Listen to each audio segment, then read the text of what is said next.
ஒரு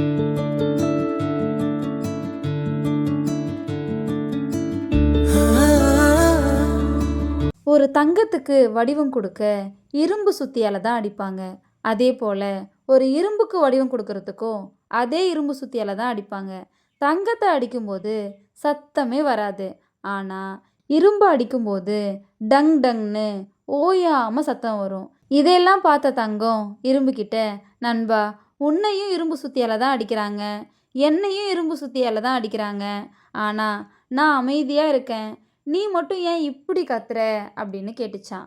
அதுக்கு அந்த இரும்பு, நண்பா, உன்னை அடிக்கிறது ஒரு இரும்பு, அது உனக்கு சம்மந்தம் இல்லாத ஒரு ஆள். ஆனால் என்ன அடிக்கிறது என்னோட சொந்த இனம். வேற யாராவது அடித்தா வலிக்காது, ஆனால் நம்ம இனமே நம்மளை அடிக்கும்போது தான் வலி தாங்க முடியாது, அதனால தான் கத்துறேன் அப்படின்னு சொல்லிச்சான். நம்மளோட வாழ்க்கையும் அப்படிதான். வெளியாளுங்க நம்மளை காயப்படுத்தினா கூட நம்மளால தாங்கிக்க முடியும். ஆனால் நமக்குன்னு இருக்கவங்களே நம்மளை குத்தும்போது தான் அந்த வலியை நம்மளால தாங்கிக்க முடியறதில்ல. இதோட இந்த கதை முடிஞ்சிருச்சு.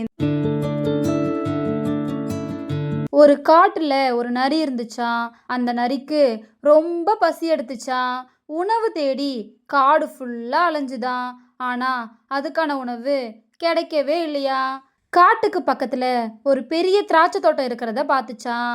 அதை பார்த்ததும் திராட்சை தோட்டத்துக்குள்ள ஆசையா போச்சான். ஆனா திராட்சை கொத்துகள் எல்லாம் ரொம்ப உயரத்துல இருந்துச்சான். உடனே நரி தாவி பார்த்துச்சான். அதுக்கு எட்டவே இல்லையா. மறுபடியும் முயற்சி பண்ணுச்சான். அப்பவும் எட்டவே இல்லையா. நரி ரொம்ப களைப்பாயிடுச்சான். மறுபடியும் வேகமா ஓடி வந்து தாவுச்சான்.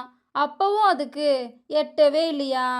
அதுக்கப்புறமா இந்த திராட்சை நமக்கு கண்டிப்பா கிடைக்கும் அப்படிங்கிற நம்பிக்கையோட வேகமா ஓடி வந்து மறுபடியும் தாவுச்சான். அப்போ அது கையில திராட்சை கிடைச்சுதான். நரி ரொம்ப சந்தோஷமா ஆச்சான்.